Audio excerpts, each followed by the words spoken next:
पाकिस्तान पर प्रहार का एक और सबूत, भुलारी एयरबेस की तबाही की तस्वीरें आई सामने। स्ट्राइक में पाकिस्तान के कई फाइटर जेट तबाह, पाकिस्तान एयरफोर्स का इंफ्रास्ट्रक्चर ध्वस्त, सैटेलाइट इमेज से हुआ साफ। पाकिस्तान के जैकूबाबाद एयरबेस की तबाही की तस्वीरें आई सामने। सैटेलाइट इमेज में पाकिस्तान की तबाही के दिख रहे हैं सबूत। एटीसी बिल्डिंग और हैंगर भी तबाह। भारत ने ब्रह्मोस मिसाइल से पाकिस्तान एयरबेस को किया था स्ट्राइक। पहलगाम हमले के आतंकियों के पोस्टर जारी, सुरक्षा बलों ने 3 आतंकियों का पोस्टर जारी किया है। आतंकियों पर 20-20 लाख का इनाम घोषित। शोपियां समेत पूरे दक्षिणी कश्मीर में प्रशासन ने लगाए पोस्टर। बीती रात जम्मू कश्मीर में एलओसी पर अंतर्राष्ट्रीय सीमा पर कोई गोलीबारी नहीं हुई, सीजफायर का उल्लंघन नहीं हुआ, सेना ने जारी किया बयान। सेना के मुताबिक सीमा पर सीजफायर का हो रहा है पालन। डीजीएमओ वार्ता के बाद दोनों तरफ से कोई गोली नहीं चली। जम्मू कश्मीर के राजौरी में आज भी स्थिति सामान्य है। बीती रात सीमा पार से किस तरह की कोई गोलीबारी की खबर नहीं आई। जम्मू कश्मीर के पुंछ में भी हालात सामान्य, बाजार खुले, धीरे धीरे जनजीवन सामान्य हो रहा है। राजस्थान के बाड़मेर में हालात सामान्य हुए, सभी बाजार खुले हैं। बीती रात किस तरह की कोई गोलीबारी की खबर नहीं है। अमृतसर में 1 हफ्ते बाद हालात सामान्य हुए, बस अड्डों से बसों का परिचालन शुरू हुआ, बाजार अब खुल चुके हैं। विदेश सचिव विक्रम मिस्री 19 मई को विदेश मामलों से जुड़ी संसदीय कमेटी को जानकारी देंगे। पाकिस्तान के साथ मौजूदा हालात को लेकर शेयर करेंगे जानकारी। भारत पाकिस्तान के बीच सीजफायर के बाद श्रीनगर में आज से सभी स्कूल खुल गए। स्कूल जाने के लिए बच्चों में दिखा उत्साह। जम्मू कश्मीर के डोडा, किश्तवाड़ में भी आज से सरकारी और निजी स्कूल खुले। रियासी और रामबन में भी स्कूलों में बच्चों का आना शुरू। सीमा सटे शहरों में आज भी सरकारी और निजी स्कूल बंद है। कठुआ, पुंछ, राजौरी, उधमपुर और सामम में स्कूल बंद है। बॉर्डर वाले कुछ और शहरों के लिए भी उड़ानें रद्द रहीं। एयर इंडिया और इंडिगो ने यात्रियों के लिए जारी की है एडवाइजरी। जम्मू, लेह, अमृतसर, जोधपुर के लिए आज उड़ानें रद्द हैं। भुज, जामनगर, राजकोट और चंडीगढ़ के लिए भी सुरक्षा कारणों से फ्लाइट्स कैंसिल हुई हैं। ऑपरेशन सिंदूर की सफलता के बाद पीएम मोदी ने राष्ट्र को किया संबोधित। पाकिस्तान को दिया कड़ा संदेश, अगर बात होगी तो अब सिर्फ पीओके पर होगी, आतंकवाद पर होगी। पीएम मोदी ने किया साफ, टेरर और टॉक या टेरर और ट्रेड एक साथ नहीं होगा, खून और पानी एक साथ नहीं बहेगा। पीएम मोदी ने कहा, भारत अब न्यूक्लियर ब्लैकमेल नहीं सहेगा, आतंकियों पर सटीक और निर्णायक हमला करेगा। अपने संबोधन में पीएम ने कहा, ऑपरेशन सिंदूर ने आतंक के खिलाफ नई लकीर खींची। कहा, भारत पर अगर आतंकी हमला हुआ तो मुंह तोड़ जवाब देंगे, वहां जाकर कार्रवाई करेंगे जहां आतंक की जड़ें हैं। पीएम मोदी ने पहलगाम अटैक को आतंक का विभत्स और क्रूर चेहरा बताया। कहा, इस हमले ने देश को झकझोर कर रख दिया, इस हमले ने देश की सद्भावना को तोड़ने की कोशिश की। पीएम ने कहा, ऑपरेशन सिंदूर से आतंकी संगठनों की इमारतें ही नहीं, उनका हौसला थर्राया। 100 से ज्यादा आतंकी मारे गए। पीएम बोले, भारत ने पाकिस्तान के सीने पर हमला किया, उसके हर हमले को हवा में नाकाम कर दिया। भारत के ड्रोन और मिसाइलों ने सटीक जवाब दिया। युद्ध विराम पर बोले पीएम मोदी, भारत की आक्रामक कार्रवाई से बचने के रास्ते ढूंढने लगा पाकिस्तान। पिटने के बाद पाकिस्तान ने हमसे गुहार लगाई, हमारे डीजीएमओ से बात की। पीएम ने कहा, पाकिस्तान ने भरोसा दिलाया है कि कोई आतंकवादी गतिविधि और सैन्य दुस्साहस नहीं होगा। उसके बाद ही भारत ने सीजफायर की बात मानी। राजनाथ सिंह ने कहा, पीएम ने यह भी साफ किया कि अगर पाकिस्तान से बात होगी तो सिर्फ आतंकवाद और पीओके पर होगी। केंद्रीय मंत्री सुकांत मजूमदार का बयान, बोले पीएम ने यह साफ कर दिया है कि ऑपरेशन सिंदूर भविष्य में भी आतंकवाद के खिलाफ एक नीति की तरह काम करेगी।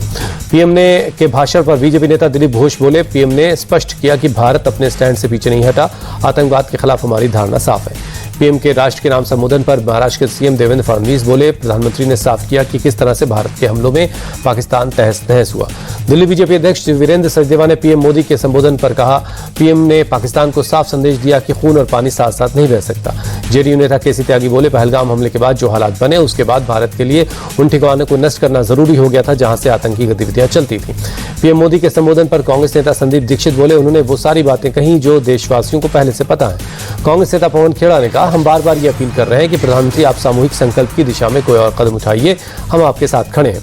कांग्रेस नेता हरीश रावत का बयान, पाकिस्तान अस्त्र शस्त्र या किसी और मामले में भी हमारी सेना के सामने खड़ा भी नहीं हो सकता। पीएम मोदी के संबोधन पर अभिनेता सुनील शेट्टी ने कहा, हमें हमेशा वही एकता दिखानी चाहिए जो हमने इस बार दिखाई, हमारे हौसले बुलंद हैं।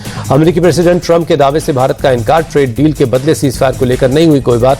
सूत्रों के मुताबिक सिर्फ ऑपरेशन सिंदूर को लेकर बातचीत हुई थी। भारत पाकिस्तान के बीच युद्ध विराम पर राष्ट्रपति ट्रंप का बड़ा दावा, कहा सीजफायर नहीं होता तो परमाणु युद्ध हो जाता। अमेरिका ने 2 देशों में परमाणु युद्ध को रुकवाया। भारतीय सेना ने पाकिस्तान को चेताया, कहा हम जहां चाहें जब चाहें हमला कर सकते हैं, हम भविष्य की कार्रवाई के लिए तैयार हैं। पाकिस्तान को भारतीय सेना का कड़ा संदेश, एयर मार्शल ए के भारती बोले, भय बिन होए न प्रीत, समझदार को इशारा ही काफी है।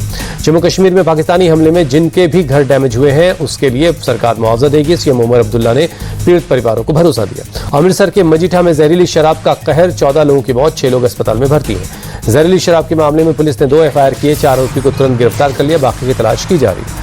अमृतसर कमिश्नरेट पुलिस ने तुर्की के तस्कर नवप्रीत सिंह से जुड़े एक ड्रग कार्टेल का भंडाफोड़ किया, हवाला नेटवर्क भी ध्वस्त किया गया। पुलिस ने तस्कर के 3 गुर्गों को गिरफ्तार किया, 84 लाख रुपए नकद और फ्रीज किए गए बैंक खातों में 22 लाख रुपए मिले, करीब 1 किलो हेरोइन भोपाल में अयोध्या बाईपास पर एक मैरिज सेंटर सनराइज गार्डन में आग लग गई। 10 से ज्यादा सिलेंडर में आग लगने से पूरे इलाके में अफरा तफरी मच गई। मौके पर पहुंची फायर ब्रिगेड और पुलिस की टीम आग के कारणों की जांच की जा रही है।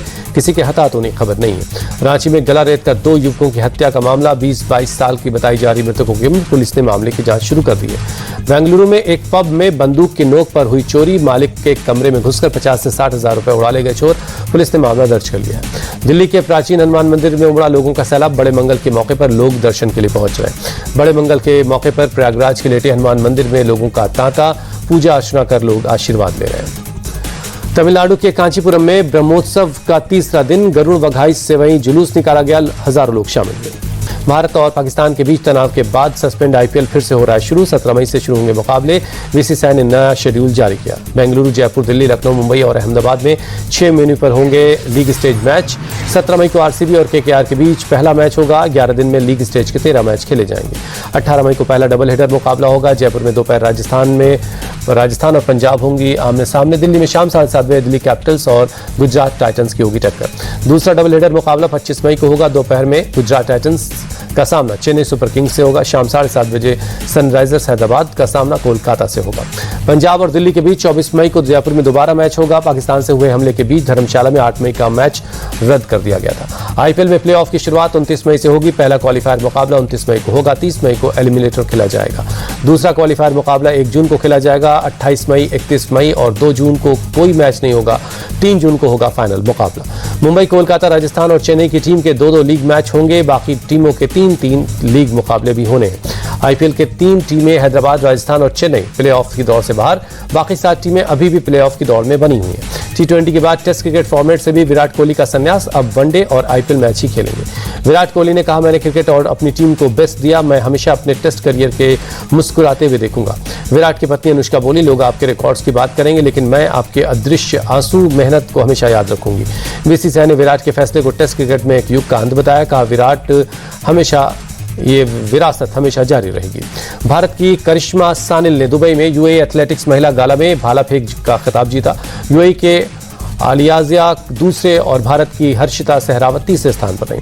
विमेंस लॉन्ग जंप में एनसी सोजन और शैली सिंह ने किया अच्छा प्रदर्शन। एनसी और शैली सिंह ने 6.54 और 6.48 मीटर जंप लगाकर दूसरा और तीसरा स्थान हासिल किया।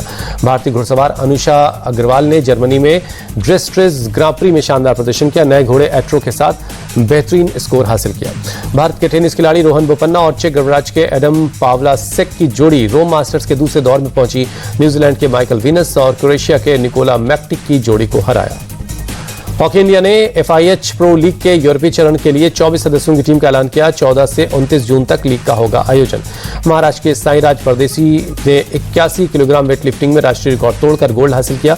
परदेसी ने आंध्र प्रदेश के M तरुण और उत्तर प्रदेश के आयुष राणा को पीछे छोड़ा। दोहा डायमंड लीग में भारत के 4 एथलीट लेंगे हिस्सा। जेवलिन थ्रोअर नीरज चोपड़ा दल की अगुवाई करेंगे। 16 मई से शुरू हो रहा है आयोजन।